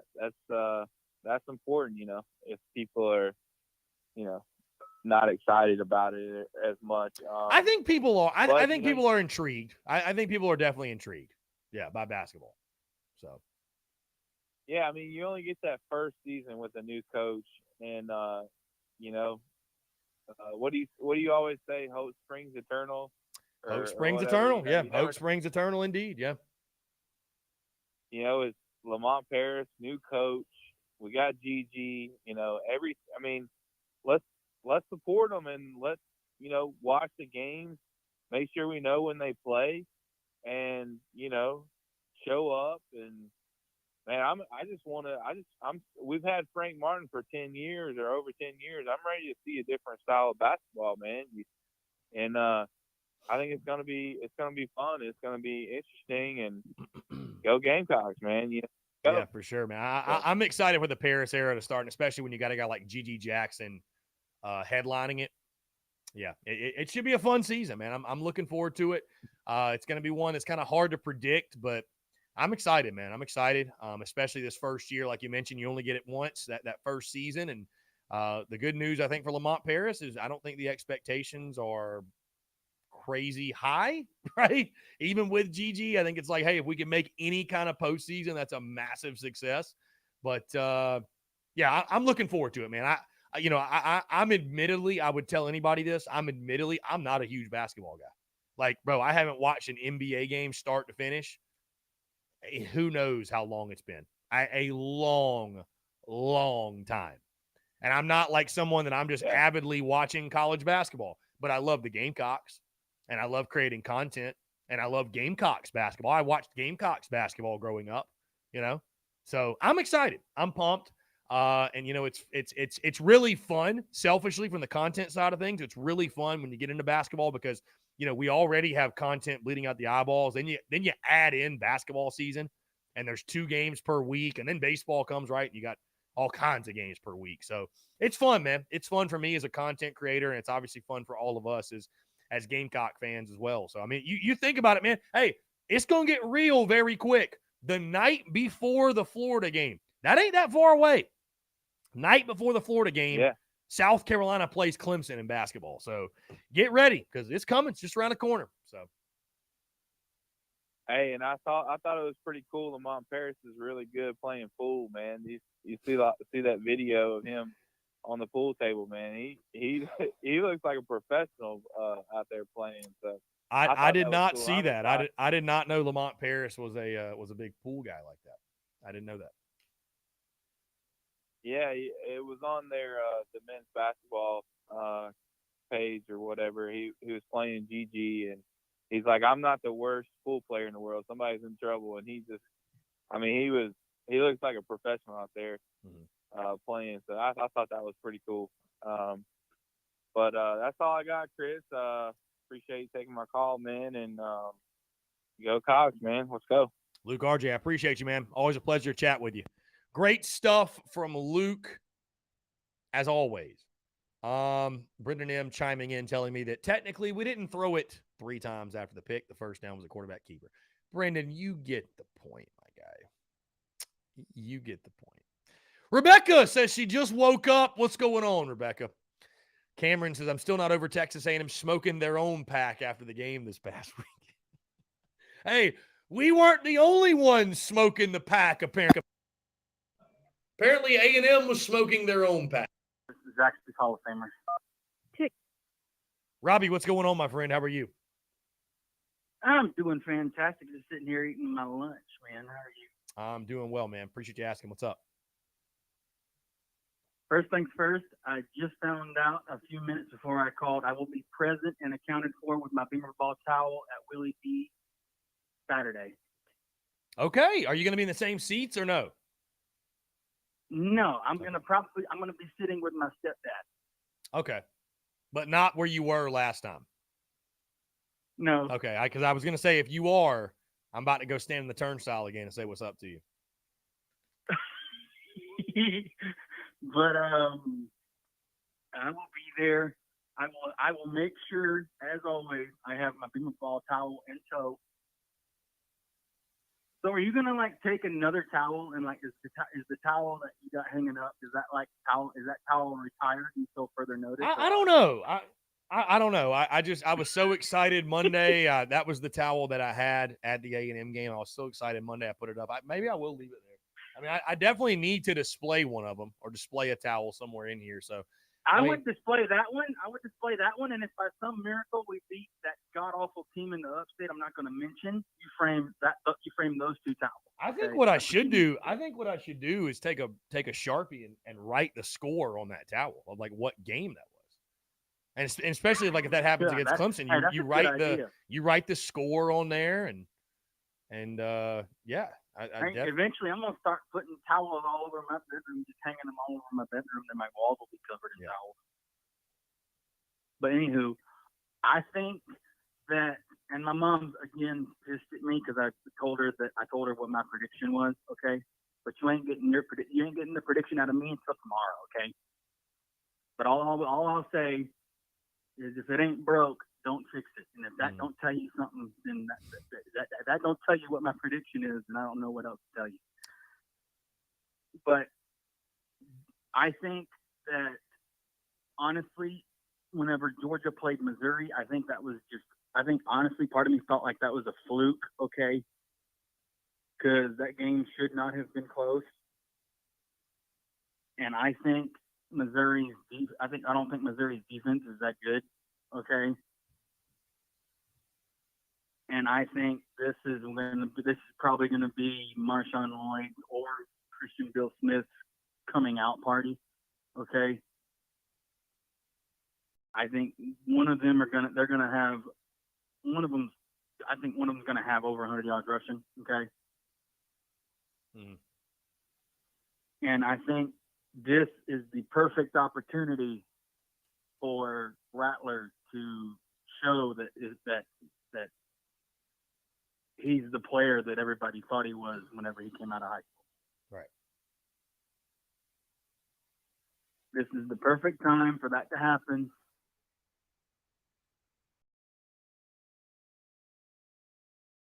And I think it very easily could. As always, you win two of the three facets of the game, or better yet, you win all three of them. You win the football game 100 times out of 100. Okay. We have got to muck it up. We got to muck the game up and just kick Missouri's ass. All right, because they have kicked our ass for far too long.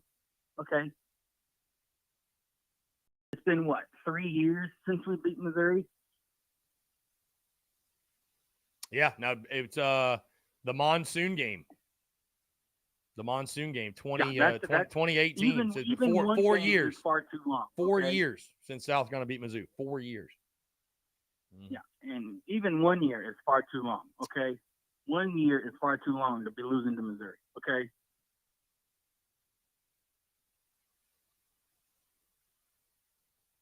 I think that I could care less what plays we run on offense. Okay, as long as we move the football, I don't care.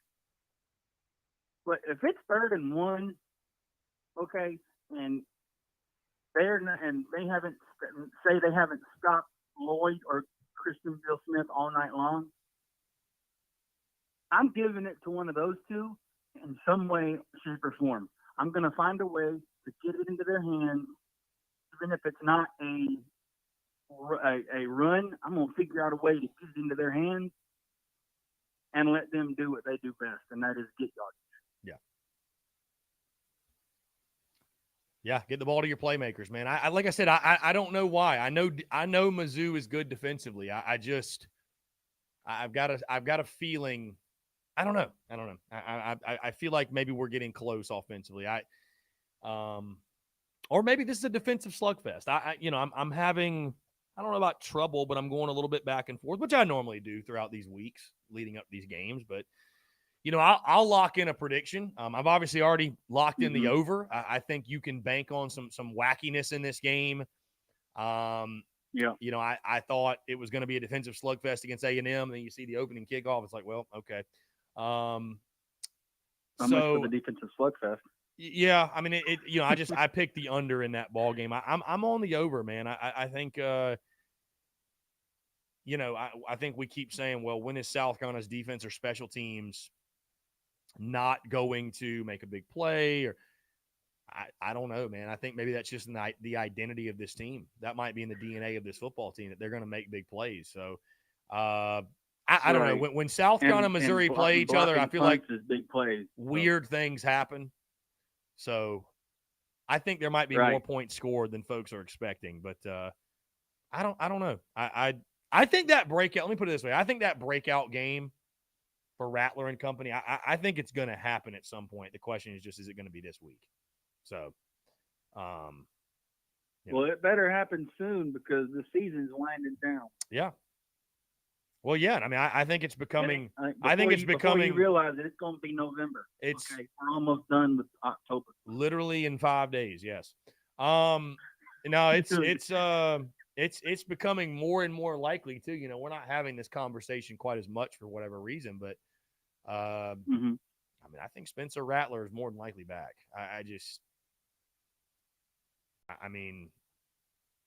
I don't know how he could leave. You know what I mean? He's sitting here right now with 5 regular season games to go, which is crazy to think there's only 5 regular season games to go. 5 regular season games to go. He has 5 touchdown passes and 8 interceptions. Only 5? That's 5, yeah. I don't even know if he's going to get to double digits. I don't think he will. So he's going to have to basically in order to even have a shot at having double-digit touchdown passes, he's going to have to at least throw 3 this weekend and throw 2 the following weekend. Mm-hmm. Yeah, and I'll say this. I think that, somebody comments, is getting Rattler back a good thing or a bad thing? What do you think? To be frank, I think it's a good thing for the short term, bad thing for the long term. And I'll tell you this though. Yeah. It's only a bad thing if you don't move on from Satterfield, which I think that you have to, because of what he's done with Rattler. I know there's people that want to blame Rattler specifically, but this is a guy that has played good football before, and I'm talking about good football like Heisman Trophy caliber football. Like, well, here's the thing though. Who do you think the fans are blaming for Rattler's bad stats? Are they blaming Rattler, or are they? They're more. Most are blaming Satterfield. I definitely think there's some out there that. I mean, listen, I've said this before on these airwaves, and it's just true. And I know this for a fact because I've interacted with Gamecocks that are like this. And I mean, even our guy Chase in the Big Cock Club, I hate to call him out like this, but it's just true. There are folks out there that just don't like Rattler because they view him as a quote unquote outsider. Oh, he's not a real Gamecock, man. He just came in here. He hadn't paid his dues. He wasn't on the staff with Muschamp. There's people that feel that way. And they want him benched just because of that. I don't care, but I'm the kind of person, I don't care. If the man can play football, I think let him put on his pads and put on his helmet. Right. Let him come play. Yeah. I don't care where he's from. Yeah, I know you don't care. I'm just telling you those people do exist. And I know there's people that do blame Rattler. They think he's trash. They don't think he's very good and this, that, whatever. I mean, I don't really give a damn what your opinion is, but I mean, Sat's the guy that's supposed to make the thing go and put him in a position to be successful. And, so I mean, listen, again, I just, and the reason I say it's bad for the long term for South Carolina is that, when Spencer Rattler chose South Carolina, I said immediately off the jump that it was going to be, and it's huge for the quarterback position, the future of the quarterback position. Haven't had a quarterback drafted since spring of 1990 when Todd Ellis was selected. So it's been a very long time. And if you were able to develop Spencer Rattler, get him drafted, all of a sudden it changes the narrative of that position. Hey, big-time players, right? Big-time players can come here and at the quarterback position and have success, right? They can have success. They can get drafted. Eventually you start getting because right now, if I'm a rival of South Carolina's or whoever, I'm recruiting into the Gamecocks and I'm recruiting a quarterback, I'm telling them, why would you go there? They couldn't even take Spencer Rattler and get him drafted. Did Spencer Rattler's career improve by going there? So I think that's where you got to cut the ties with Marcus Satterfield, because the what has happened with Rattler falls directly on him. It falls directly on him, and it's it's just an egregious mismanagement of a great and the talent crazy on the thing is, roster. just like everybody else, I've seen Rattler play. I saw him play at Oklahoma, and I thought to myself, if South Carolina was to ever get a quarterback like this, it would change the whole narrative of South Carolina football. Yeah. Well, I mean, again, it just changes. It changes the narrative of that position. That was before it changes the narrative of that position at South Carolina in regards to recruiting and all. Because I don't know if you understand this or know this, Robbie, but the Gamecocks have never signed a 5-star player at that position. South Carolina's never signed a 5-star quarterback ever. The only time they've ever even had one committed. The only time they've ever even had one committed was when Gunnar Stockton was committed for like a month. That's it. Yeah, and then Gunnar decided to tuck his tail and go to Georgia. Yeah, so which he's probably not even going to get any playing time in Georgia. Yeah, so I mean, it's no, I listen. No, I don't think it's a positive that Spencer Rattler's had such a porous season to where he will have to come back. No, I don't think so. Is it a positive that you'll go into next year and you won't have the looming questions at the quarterback position, starting a guy who's never played or what have you, little experience? I mean, sure, that's great. Mm-hmm. I mean, that's, certainly for us, that's great in the short term. But no, I do not look at it as, man, I'm really glad that Rattler had a dog shit season, so he has to come back next year. I don't view it that way. Yeah, I don't either. Because you also got to think, if Rattler does come back after this season's over with, what quarterbacks are going to transfer? I wouldn't be shocked if Braden Davis or any other fresh, at this point in time, they'd be sophomores, but I wouldn't be surprised if they transferred somewhere else. I mean, if Spencer Rattler comes back, I think at minimum 2 guys are gone. Again, you never know guys' situations, right? Because I see Travie points out the obvious. Colton Gauthier, a kid that's been surpassed by 2 freshmen. The only reason he stays on the roster is if he just enjoys being an SEC football player. That's pretty much it. Hey, listen, there's some guys, they get to college, they know they ain't going to the next level, and they just enjoy rocking the jersey, being big man on campus, right? So I don't know. That's probably what I'd be doing. Shoot, I wouldn't care. Just being able to put on a jersey and a helmet would make me happy. Right. I'm being dead serious, Chris. You're laughing, but I'm being dead serious. Robbie, I'm laughing because I know it's true. That is a fact. And by the way, to answer your helmet question, okay, script helmets can die and go to hell for all I care, okay? But to be honest, whenever we wore the tail feather helmets, I would have made the helmet black and left the feathers the way they were. But that's just me, okay? There you go. I just, to your point again, people want to talk about Spencer Rattler or Marcus Satterfield or whatever. I mean, that to me will be Marcus Satterfield's. That will be his greatest indictment from this season, is what he did or did not do with Spencer Rattler. And somebody told me, the guy I was sitting next to this past Saturday, he said that they decided not to renew Satterfield or Atkins. Yeah. I mean, it's Marcus Satterfield's contract is up into the season. Yeah. And if they haven't done anything about it by now, I don't think they will. be honest with you. So I think this is basically Satterfield's last hurrah. Yeah. Yeah. I mean, we just keep saying week after week, like, this is big for his future. This is, his future's, I mean, we'd have to literally, I think, average 40 points per game the rest of the way out to save his job. Yeah, I completely agree with that. But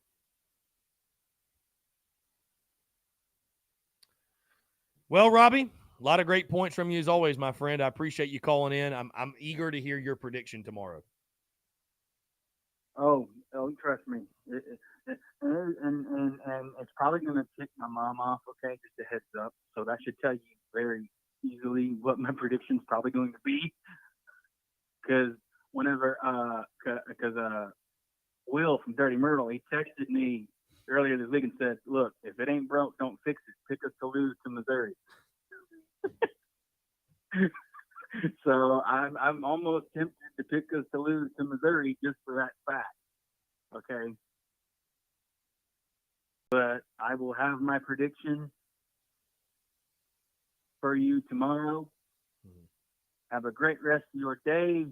And if I don't see you this weekend, you be careful going to Cola. I appreciate that, Robbie. Hey, thank you so much, man. It's always a pleasure. Thank you, buddy. Yeah, no man. problem. We'll talk soon. Great stuff from Robbie Davis. As always, what a legend. Guys, we're going to jump into a quick break. On the other side, though, I want to continue to hear from you. More of your questions, comments, calls, and more. You're tuned in to the Daily Crow.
Okay, guys, we're back taking your questions, comments, calls. 843-790-3377. That's 843-790-3377. Excuse me. Question here. This weekend is obviously the Halloween weekend game, if you will. Are you guys big Halloween people? Like do people wear like costumes to these games? Like, I don't know. Savage, what's up, man? How are you? Doing good, Chris. How are you? I am doing well. Appreciate you asking. What's going on? Well, it was a big win against Texas A&M, and I feel so much better right now. And I had so much options that we had win so much. Four wins this football season to the good games for us, and we accomplished that. We beat them, and we're going to beat them more till this weekend against Missouri. What do you think? I mean, that was a huge win, man. Yeah, for sure. To beat Texas A&M for the first time in school history and to keep the momentum going, 4 straight wins, and now you're 5-2. You're ranked in the top 25. I mean, it's a testament to what Shane Beamer and this staff and everybody in that building have built with the program, and it's happening in some unique ways, I guess you could say, to this point. But the bottom line is South Carolina is finding a way to win close games. That's it. So, you just hope that can continue. I mean, obviously, again, I think it's pretty simple right now, with this football team. The offense, we still want to see more from the offense. You'd like to continue to see the defense and special teams win their fastest of the ball game, because if you win 2 out of 3 fast, you got a good shot to win. So, offensively is where all eyes will be, I think, in this game against Mizzou. But the bottom line is this: just keep winning. Just find a way to win. Ride this positive mojo. You'll have a sellout crowd behind you, and would be huge, man, to punch bowl eligibility before you even get to November. Yeah, exactly. And I hope we keep winning against them all the season. But I know Tennessee and all the four seasons away against Crimson, and I know they're going to be rough on us. But I know we're going to keep trying to defend ourselves against our team and get everything right, in order to give more successful as Beamer and all the team are going to be epic of them. Thank God they got the top 25 this year, and I'm so blessed. I'm happy. Yeah, I mean, it's cool. I mean, it's it just shows as Shane Beamer said, I thought he put it beautifully. It shows that your program's heading in the right direction. I mean, it's far from the ultimate goal, just being ranked 25th, but it does show you're heading in the right direction, right? For sure. So, again, I'm happy. I'm ecstatic, man. I'm giddy. I'm not looking past this game, though. It's a pivotal game. I mean, I literally, like I said, labeled it as the most important game of the season. And maybe that changes a little bit, right? I not for me, though. I still believe it's the most important game of the year. I just think, again, you've got this positive momentum. If you lose, it doesn't mean you're not going to go to a bowl game, but, man, you will really be squandering momentum. You've won 4 in a row. You're at home. You're playing good football for the most part. And Mizzou is not some world beater, right? They're not some world beater. They're not. So, great opportunity. I think it's one you need to have, man. And you've got a 3-game losing streak to Mizzou that you need to snap. Bottom line. Yeah, I get that. I get that you're right, and I hope that the game will be successful this weekend against Missouri. And next week we're going to beat Vanderbilt. I cannot wait to see them.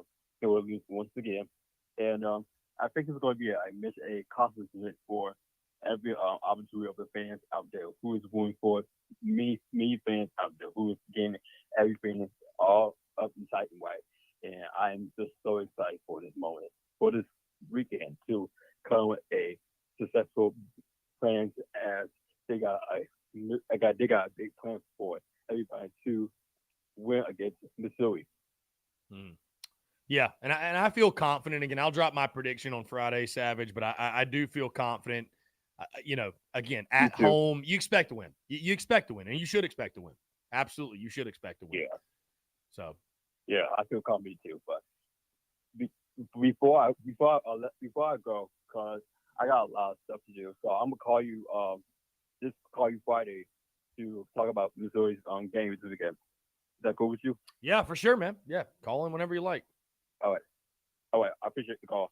Yeah, Thank you so Savage, much. I appreciate it, man. Thanks so much for calling in. Really, really good stuff. We got a couple of texts here. Let's jump into these texts. Let's see. Says from Alex. He says, when we go to look for a new OC, what type of scheme would you like to see us run? I think something up-tempo, aggressive, something where a quarterback can flourish. Simple.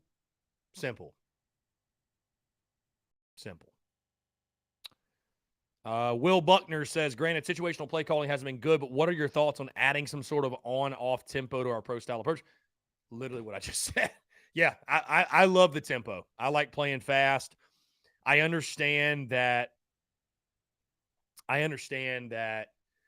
when it doesn't work, obviously it can backfire. It can backfire, in a very poor way because you're giving the ball back so quickly. But I'd like to simplify.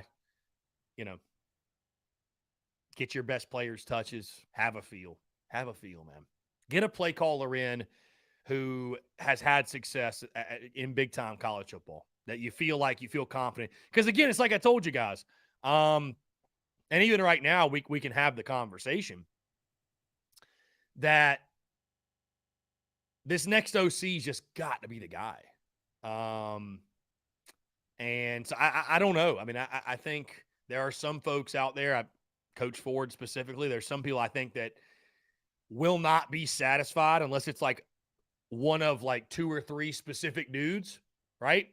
If they don't have a track record of massive success at big programs, I think there's going to be people out there who are not pleased. They're not thrilled. They're not excited about the hire.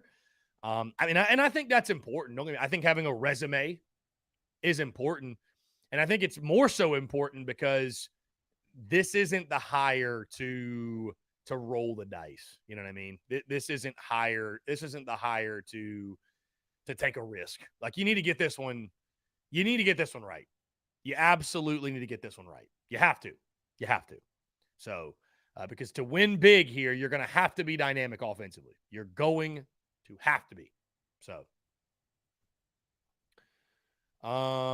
let's see. Anyways, guys, phone lines are open.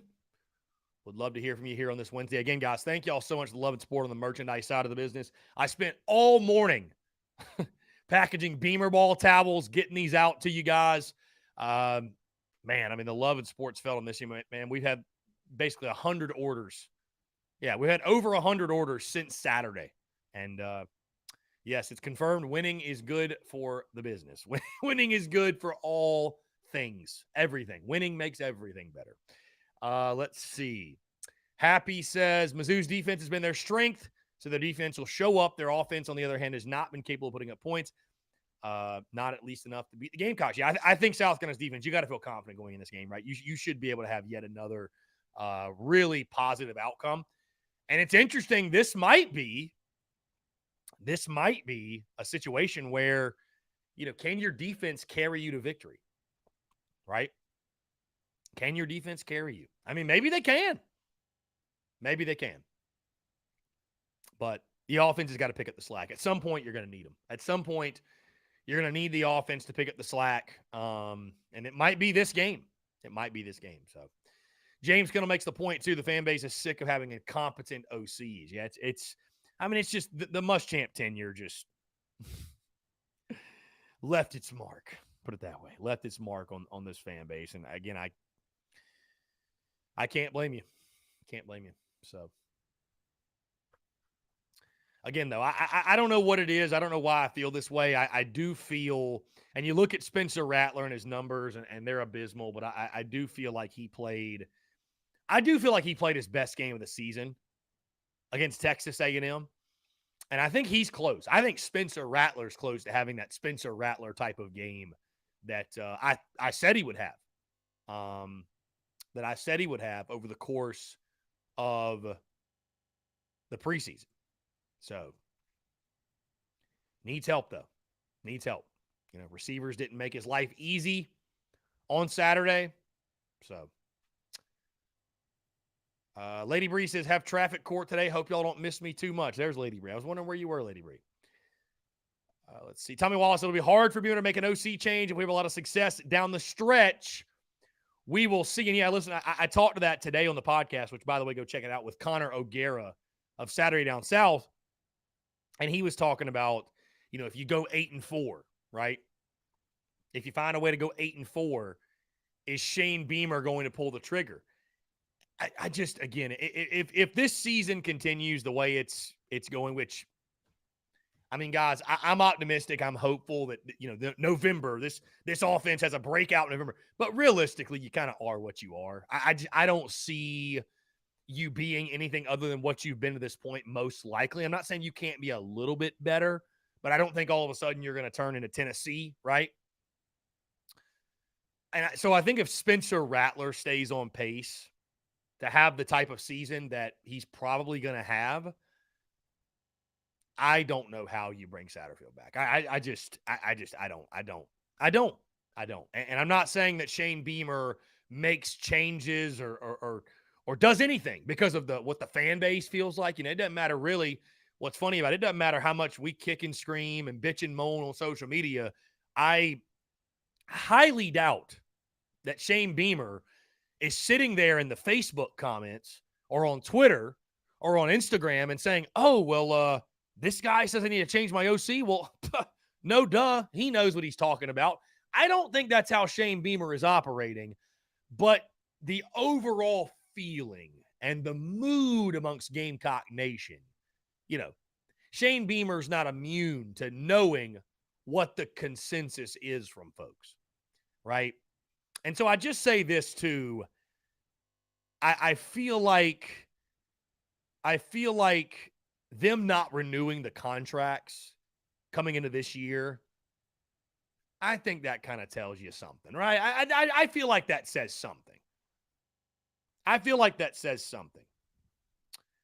Caden Gibson says Sack can stay at OC if someone else takes play calling duties. Caden, I don't think that's going to happen. Coach Ford says Satterfield's offense has shown that he's a 6 or 7 win team annually. We will not see A&M in Florida down for long.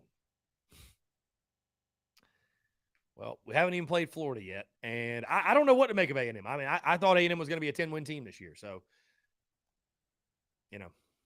I don't know. That it'll be interesting to see what Beamer does, but I just, like I said, for what has happened with Rattler, I don't know how you don't change your OC. I just don't know how you don't do it. And James Kendall says, I'm sure this offense is keeping Shane up at night. I would agree. It's funny how there's some people out there, well, because this guy didn't say this in this press conference that he doesn't care, or like there's fans out there that let coach speak bother them so much. And it's like, dude, Shane Beamer is the captain of the ship right now. Like if he panics, everybody else panics. He's not going to panic. He's going to put on a brave face and give us the coach speak that we've become so accustomed to. That doesn't mean he doesn't understand what needs to happen or what issues need to be fixed. I just don't think so. I know so. I know for a fact. Shane Beamer, again, is not a fool. He knows the offense has to be better. So, let's see. My guy, Eric, interesting fact. Each time Lloyd has gone on Twitter and stuck up for someone, they've responded extremely well. Care to guess who he stuck up for this week? Yeah, I know. Marcus Satterfield. I know. No, I know. And that's, Eric, to your point, I don't know if it's going to happen this week or next week or if it will happen at all, but I don't know. There's something in my gut that tells me we are close to an offensive breakout performance. I'm not saying it'll solve all our woes, but I don't know. I feel like we're close to that. I see some of the deep shots from this past weekend. If your receivers make plays, again, I think we're having, guys, a totally different conversation today. So guys have got to make plays, but we'll see. We'll see. We'll see. We'll see. We'll just see. So Guys, we are going to jump into one final break, but on the other side, I want to continue to hear from you in the final 8 minutes or so, more of your questions, comments, calls, and more. You're tuned in to the Daily Crow.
All right, guys, we're back. Final 8 minutes or so here on the Daily Crow, taking your questions, comments, calls. Excuse me, guys. Been sneaking away to get some lunch. Let's see. Chase, by the way, wanted me to highlight the Slayer of Queens, specifically that one. The Slayer of Queens, as he's better known as. In the Big Cock Club Discord, wanted me to highlight which Chase he is. So Slayer of Queens, thank you, sir, for commenting. Appreciate you, my guy. We have a lot of Chases, and we got a lot of Travises, bro. I don't know what it is. I don't know why specifically that's the case, but we got a lot of both. Speaking of, Travi says, do we think Sack can change his coaching method to suit Spencer more? He just seems handcuffed out there and also has terrible luck. Our guys are dropping catchable balls, which ultimately falls on the quarterback. Just a thought. Let me ask you this, Travi. How hopeful and optimistic are you that Marcus Satterfield's going to change? Like, I until it happens, I'm kind of just I'm over having the same combo week after week. Like, I think Sat is who he is.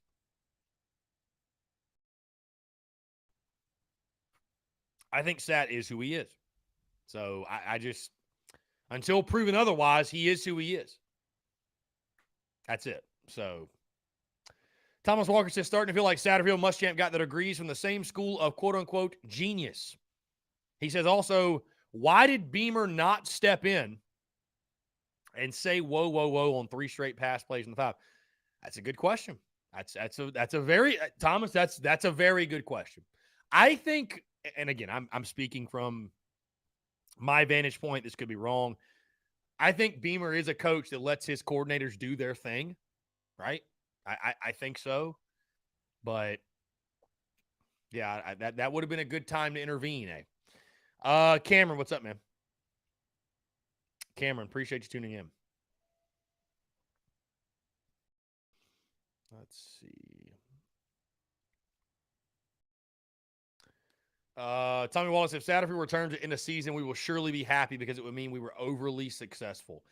You know, I mean, Tommy, you say that, but I mean, I think we could go 8-4 without the offense even remotely meeting their potential, which is crazy when you think about it.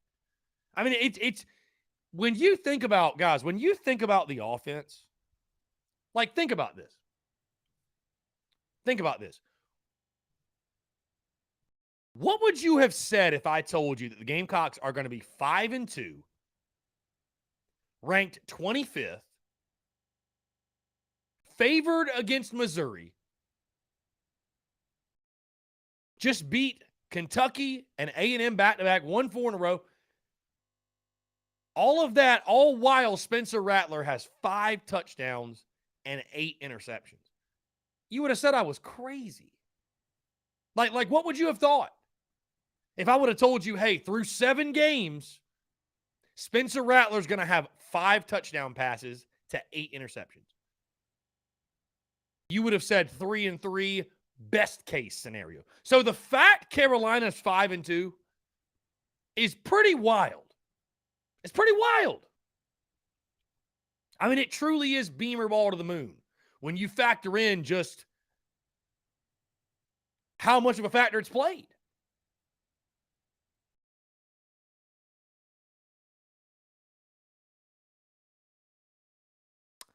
Luke RJ says, bringing it back to the uniform questions.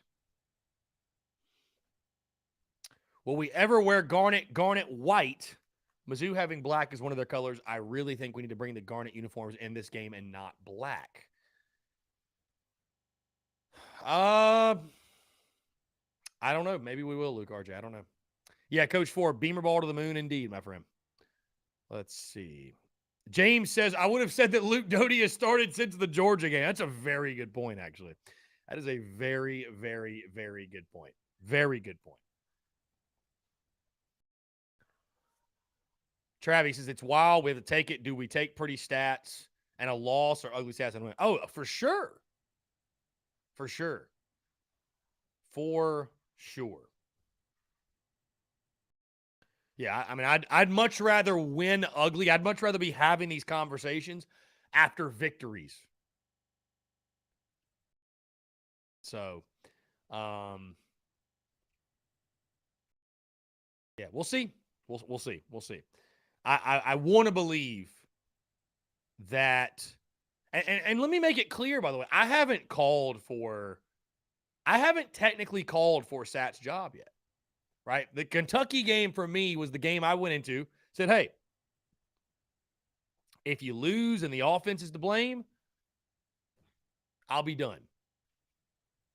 So maybe Beamer ball and maybe the defense has bailed out Sat in regards to me calling for his job. But guys, I just obviously, man, I refuse to be the guy that, you know what I mean, that calls for people's jobs after we're winning. Like I'm not doing that. I'm enjoying the victory. I don't give a damn how they come. Winning is fun. I'm going to enjoy the winning. So it's Beamer ball to the freaking moon. So, but the offense has got to pick up the slack. So,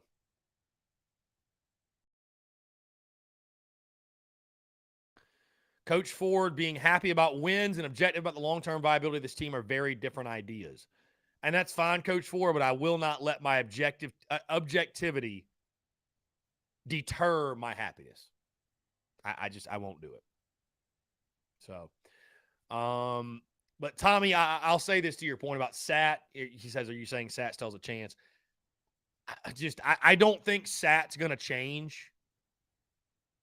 And so to that point,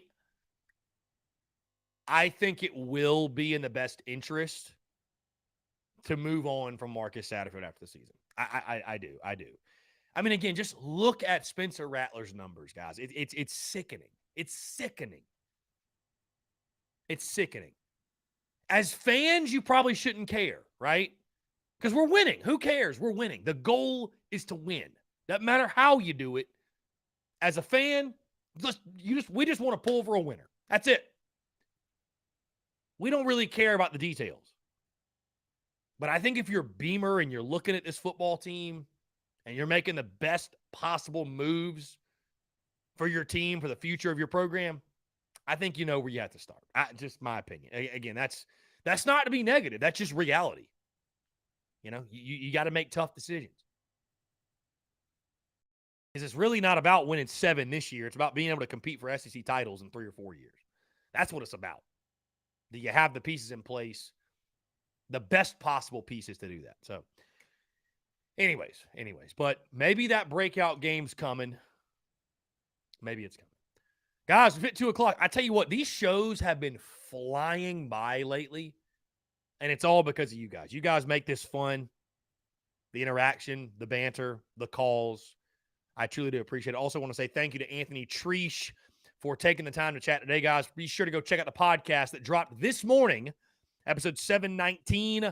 My full thoughts on what Shane Weaver had to say yesterday. Of course, our best bet dropped this morning, as well as the SEC gambling picks for a packed Week 9 slate. And Connor O'Gara of Saturday Down South joined me to talk South Carolina, the game that was against A&M this weekend upcoming, and SEC football, everything in between as well. Guys, thank you all so much. Appreciate you all tuning in. Have a great rest of your Wednesday, and we will talk to you all tomorrow.